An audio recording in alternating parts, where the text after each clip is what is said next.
ಅಧಿಕಾರಿಗಳು ಬಿಡಲಿಲ್ಲ. ಪೊಲೀಸ್ ಕಡಕ್ ಪ್ರಾಮಾಣಿಕ ಅಧಿಕಾರಿಗಳು ದರ್ಶನ್ ಅವರನ್ನ ಈ ಪ್ರಕರಣಕ್ಕೆ ಸಂಬಂಧಪಟ್ಟಂತೆ ಬಂಧಿಸಿದ್ರು. ಆ ನಂತರ ಆಗಿರುವಂತಹ ಬೆಳವಣಿಗೆಗಳನ್ನ ನೀವು ಗಮನಿಸ್ತಾ ಇದ್ದೀರಿ. ಇಷ್ಟೆಲ್ಲ ಪ್ರಕರಣದ ತೀವ್ರತೆ ಹೆಚ್ಚಾಗ್ತಾ ಇರುವ ಹೊತ್ತಿಗೆ ಮತ್ತೆ ಪ್ರಭಾವಿಗಳು ಎಂಟ್ರಿ ಕೊಟ್ಟಂಗೆ ಕಾಣಿಸ್ತಾ ಇದೆ. ಆರೋಪಿ ನಟನ ಆಪ್ತ ರಾಜಕಾರಣಿಗಳಿಂದ ಒತ್ತಡ ಹಾಕಲಾಗ್ತಾ ಇದೆಯಂತೆ ಸರ್ಕಾರದ ಮೇಲೆ. ದಕ್ಷ ಅಧಿಕಾರಿ ಪ್ರಸನ್ನ ಕುಮಾರ್ ಬೇಡ ಅಂತ ಪಟ್ಟು ಹಿಡಿದಿದ್ದಾರಂತೆ. ದರ್ಶನ್ ಅನ್ನ ಪೊಲೀಸ್ ಕಸ್ಟಡಿಯಿಂದ ಬಿಡಿಸೋದಕ್ಕೆ ನಾನಾ ರೀತಿಯ ಕಸರತ್ತುಗಳು ಆಗ್ತಾ ಇದೆ ಅನ್ನೋದು ಬಹಳ ಸ್ಪಷ್ಟ. ಆರೋಪಿ ನಟನ ಆಪ್ತ ರಾಜಕಾರಣಿಗಳಂತೆ. ಯಾರವರು ಆಪ್ತ ರಾಜಕಾರಣಿಗಳು ಅನ್ನೋದು ಪ್ರಶ್ನೆ. ಇದೇ ಕಾರಣಕ್ಕೆ ನಟ ದರ್ಶನ್ ಅವರು ಕೂಡ ಬೇಕಾಬಿಟ್ಟಿಯಾಗಿ ವರ್ತನೆ ಮಾಡ್ತಿದ್ರು ಅನ್ನುವಂಥ ಗಂಭೀರ ಆರೋಪ. ಯಾರು ಕೂಡ ನನ್ನನ್ನೇನು ಮಾಡಕ್ಕಾಗಲ್ಲ, ಪ್ರಭಾವಿಗಳ ಪರಿಚಯ ಇದೆ, ಅವ್ರ ಹತ್ರ ಏನ್ ಬೇಕಾದ್ರೂ ಮಾಡಬಹುದು ಅನ್ನುವಂಥ ಅಹಂ ಇತ್ತು ಅನ್ನುವಂಥ ವಿಚಾರ ಅವ್ರ ಆಪ್ತರ ಹೇಳ್ಕೊಳ್ತಿದ್ದಾರೆ. ಈಗ ಕಿಡ್ನ್ಯಾಪ್ ಮತ್ತು ಕೊಲೆ, ಸಾಕ್ಷ್ಯಾಧಾರ ನಾಶ, ಈ ಪ್ರಕರಣಕ್ಕೆ ಸಂಬಂಧಪಟ್ಟಂತೆ ನಟ ದರ್ಶನ್ ಅವರು ಈ ಎಲ್ಲದರಲ್ಲೂ ಕೂಡ ಭಾಗಿಯಾಗಿದ್ರು ಅನ್ನೋದಕ್ಕೆ ಸಂಬಂಧಪಟ್ಟಂತೆ ಸಾಕ್ಷ್ಯಾಧಾರಗಳನ್ನ ಕಲೆ ಹಾಕಿರುವ ನಿಟ್ಟಿನಲ್ಲಿ ಈಗ ಸರ್ಕಾರದ ಮೇಲೆ ಒತ್ತಡ, ಪ್ರಭಾವಿಗಳಿಂದ ಸ್ಪೆಷಲ್ ಪಬ್ಲಿಕ್ ಪ್ರಾಸಿಕ್ಯೂಟರ್ ಚೇಂಜ್ ಆಗಬೇಕು ಅಂತ.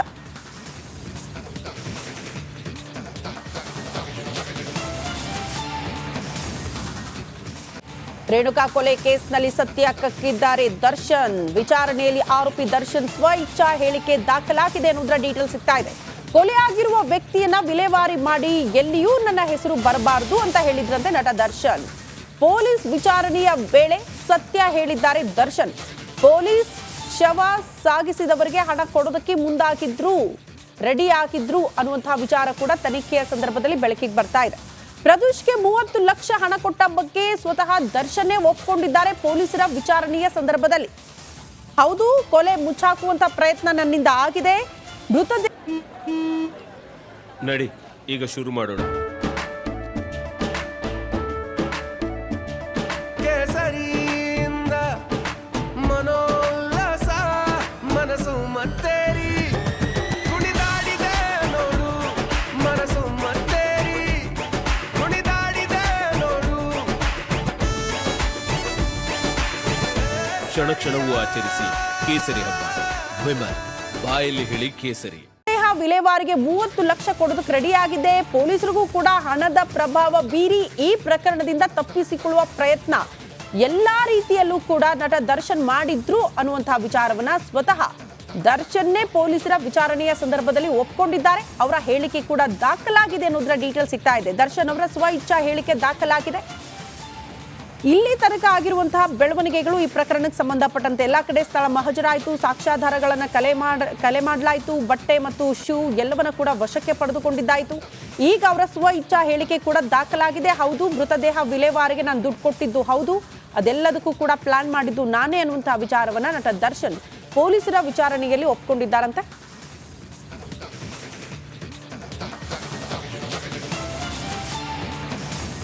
ರೇಣುಕಾ ಸ್ವಾಮಿ ಸಾವಿಗೆ ನಿಖರ ಕಾರಣ ಬಯಲಾಗಿದೆ. ಈಗ ವೈದ್ಯರು ಕೊಟ್ಟ ವರದಿಯಲ್ಲಿ ಏನಿದೆ ಗೊತ್ತಾ? ಕರೆಂಟ್ ಶಾಕ್, ಮೂಳೆ ಮುರಿದಿದ್ರಿಂದ ರೇಣುಕಾ ಸ್ವಾಮಿ ಮೃತಪಟ್ಟಿದ್ದಾರೆ ಅನ್ನುವಂತಹ ಆಘಾತಕಾರಿ ಅಂಶ. ಪ್ರಬಲವಾಗಿ ಹೊಡೆದಿರೋದ್ರಿಂದ ಮುರಿದಿತ್ತಂತೆ ಮೂಳೆಗಳು. ಪೋಸ್ಟ್ ಮಾರ್ಟಮ್ ವರದಿಯಲ್ಲಿ ಉಲ್ಲೇಖ ಆಗಿರುವಂತಹ ಅಂಶಗಳಿದು. ಅದನ್ನೇ ವೈದ್ಯರು ಹೇಳ್ತಿದ್ದಾರೆ.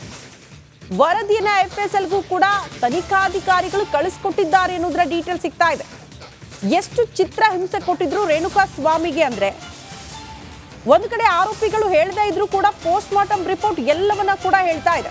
ಅದರಲ್ಲಿ ಉಲ್ಲೇಖ ಆಗಿರುವಂತಹ ಅಂಶಗಳು ರೇಣುಕಾ ಸ್ವಾಮಿಗೆ ಯಾವ ರೀತಿ ಪೆಟ್ಟು ಬಿದ್ದಿತ್ತು, ಯಾವ ರೀತಿ ಆತ ಮೃತಪಟ್ಟ, ಯಾವುದರಿಂದ ಮೃತಪಟ್ಟ, ಅದೆಲ್ಲ ಅಂಶಗಳನ್ನ ಕೂಡ ಇಂಚಿಂಚಾಗಿ ಉಲ್ಲೇಖ ಮಾಡಲಾಗಿದೆ.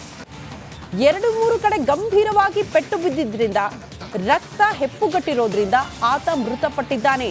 ಮತ್ತೊಂದು ವಿಚಾರ, ಕರೆಂಟ್ ಶಾಕ್ ಕೊಟ್ಟಿದ್ದು ಕೂಡ ಹೌದು ಅನ್ನೋದು ಪೋಸ್ಟ್ ಮಾರ್ಟಮ್ ರಿಪೋರ್ಟ್ ನಿಂದಲೇ ಬೆಳಕಿಗೆ ಬಂದಿತ್ತು. ಆ ಅಂಶಗಳನ್ನ ಹಿಡ್ಕೊಂಡೇ ಪೊಲೀಸರು ತನಿಖೆಯನ್ನ ಚುರುಕುಗೊಳಿಸಿದಾಗ ಅಲ್ಲಿಗೆ ಎಲೆಕ್ಟ್ರಾನಿಕ್ ಮೆಗ್ಗರ್ನಿಂದ ಶಾಕ್ ನೀಡಲಾಗಿತ್ತು ಅನ್ನೋದು ಬಹಳ ಸ್ಪಷ್ಟವಾಗಿತ್ತು. ಈ ಬಗ್ಗೆ ಮತ್ತಷ್ಟು ಡೀಟೇಲ್ಸ್ ಅನ್ನ ಕೊಡ್ತಾ ಹೋಗ್ತಾರೆ ನಮ್ಮ ಪ್ರತಿನಿಧಿ ಅಜಯ್ ದೂರವಾಣಿ ಸಂಪರ್ಕದಲ್ಲಿ. ಅಜಯ್, ತನಿಖೆಯಲ್ಲಿ ಆಗಿರುವಂತಹ ಪ್ರಗತಿ, ಮತ್ತೊಂದು ಕಡೆ ಪ್ರಭಾವಿಗಳು ಎಂಟ್ರಿ ಕೊಟ್ಟಿದ್ದಾರೆ. ಈ ಪ್ರಕರಣಕ್ಕೆ ಒತ್ತಡ ಹೆಚ್ಚಾಗ್ತಾ ಇದೆ ಅಂತೆ ಈ ಪ್ರಕರಣ ಮುಚ್ಚಿ ಹಾಕುವ ನಿಟ್ಟಿನಲ್ಲಿ. ಮತ್ತೊಂದು ಕಡೆ ಪೋಸ್ಟ್ ಮಾರ್ಟಮ್ ರಿಪೋರ್ಟ್ನ ಅಂಶಗಳು, ಎಲ್ಲದರ ಕುರಿತು ಮಾಹಿತಿ ಕೊಡೋದಾದ್ರೆ ಅಜಯ್. ಖಂಡಿತವಾಗ್ಲೂ ಶ್ರುತಿ ಏನಂತಂದ್ರೆ ಈಗಾಗ್ಲೇ ಸಾಕಷ್ಟು ಹೈಪ್ ಕ್ರಿಯೇಟ್ ಮಾಡಿರುವಂತಹ ಈ ಒಂದು ರೇಣುಕಾಸ್ವಾಮಿ ಕೊಲೆ ಕೇಸು ಹೇಗಾದ್ರೂ ಮಾಡಿ ಇದರಲ್ಲಿ ಆ ಪ್ರಭಾವಿ ದರ್ಶನ್ ಅನ್ನ ಹೊರಗ್ ತರಬೇಕು ಅಂತ ಹೇಳಿ ಈಗಾಗಲೇ ಸಾಕಷ್ಟು ಸಂಚಲನ ರೂಪಿಸ್ತಾ ಇದ್ದಾರೆ.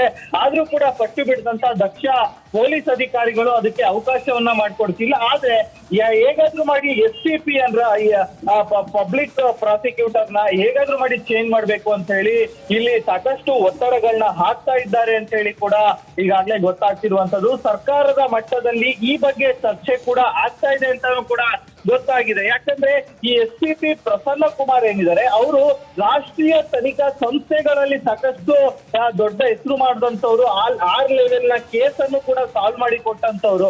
ಸೊ ಹೀಗಾಗಿ ಅವರನ್ನ ಹೇಗಾದ್ರೂ ಮಾಡಿ ಚೇಂಜ್ ಮಾಡ್ಬೇಕು ಅಂತ ಹೇಳಿ ಸಾಕಷ್ಟು ಒತ್ತಡಗಳು ಕೂಡ ಈಗಾಗಲೇ ಕೇಳಿ ಬರ್ತಾ ಇದೆ ಅಂತ ಹೇಳಿ ಈಗಾಗಲೇ ಗೊತ್ತಾಗ್ತಿರುವಂತ ಶ್ರುತಿ. ಇನ್ನು ಪೋಸ್ಟ್ ಮಾರ್ಟಮ್ ವಿಚಾರಕ್ಕೆ ಬಂದ್ರೆ ಅಲ್ಲೂ ಕೂಡ ಈಗಾಗಲೇ ಸಂಪೂರ್ಣವಾದಂತಹ ರಿಪೋರ್ಟ್ ಕೂಡ ಈಗಾಗಲೇ ಪೊಲೀಸರ ಕೈ ಸೇರಿರುವಂತದ್ದು. ಅದರಲ್ಲೂ ಕೂಡ ಪ್ರಮುಖವಾಗಿ ಅಂಶವನ್ನ ಇಲ್ಲಿ ಉಲ್ಲೇಖವನ್ನ ಮಾಡಿದ್ದಾರೆ. ಏನಂದ್ರೆ ಮೂಳೆಯನ್ನ ಮುರಿದಿದ್ದಾರೆ, ಜೊತೆಗೆ ಕರೆಂಟ್ ಶಾಕ್ ಕೊಟ್ಟಿರೋದು ಬಹುತೇಕ ಇಲ್ಲಿ ಖಚಿತ ಅಂತ ಹೇಳಿ ಈಗಾಗಲೇ ಪೋಸ್ಟ್ ಮಾರ್ಟಮ್ ರಿಪೋರ್ಟ್ ಕೂಡ ಈಗಾಗಲೇ ಹೇಳ್ತಾ ಇರುವಂತದ್ದು. ಈ ಒಂದು ಏನು ಎಲೆಕ್ಟ್ರಾನಿಕ್ ಮೆಗ್ಗರ್ ಅನ್ನ ಇಟ್ಕೊಂಡು ಇವರು ಕರೆಂಟ್ ಶಾಕ್ ಕೊಟ್ಟಿ ಆ ನಂತರ ಆತನಿಗೆ ಚಿತ್ತ ಹಿಂಸೆ ಕೊಟ್ಟಿ ಸಾಯಿಸಿದ್ದಾರೆ ಅಂತ ಹೇಳಿ ಇಷ್ಟು ದಿನ ಎಲ್ಲಾ ಮಾಧ್ಯಮಗಳು ಕೂಡ ವರದಿ ಮಾಡ್ತಿತ್ತು. ಈಗ ಅದಕ್ಕೆ ಪುಷ್ಟಿ